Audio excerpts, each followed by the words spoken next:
I am Addison Marie, and this is my parents' story from when they were in Germany. Let's start. It was 2006, and my parents were in a town right outside of Frankfurt, Germany, and they were at a pool hall. A couple walked up to them, and the guy named Richard, or Rich, says, "You see, my lovely wife here can't speak English, and you guys look American. Would you care to join us at our house tonight and help my wife learn?" My parents both wanted to help them. My dad said, "Oh, of course we can help."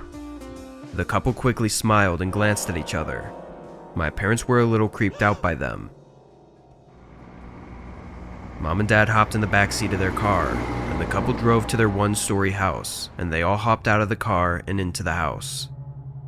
Inside, Rich turned on the radio, and an eerie song started playing over and over again.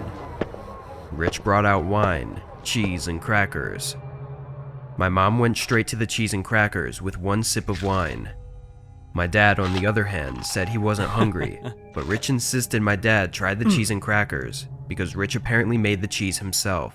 So eventually, my dad ate one cracker with cheese on it, and then a few minutes later, my mom passed out on the couch. Rich went over to my mom and took her jacket off and offered to take my dad's jacket, and my dad said, "Yeah, sure." After Rich went into their bedroom to put the jackets in the closet, the girl, who was named Gretel, smiled and looked at my parents, then got up to use the bathroom. When Gretel went to the bathroom, my dad carried my mom outside the house and behind a tree and waited for a taxi to take them to the hotel next to the airport.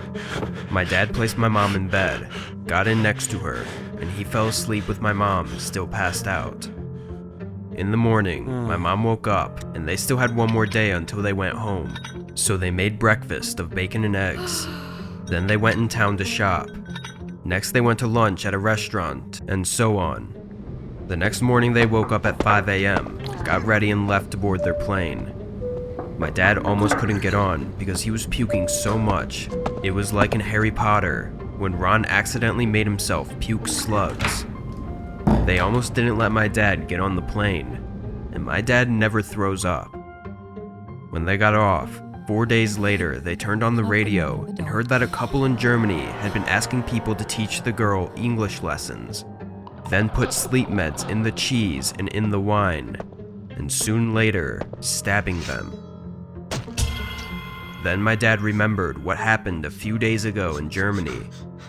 Until this day, my parents still wonder what would have happened if he didn't leave the jackets, grabbed my mom, and ran.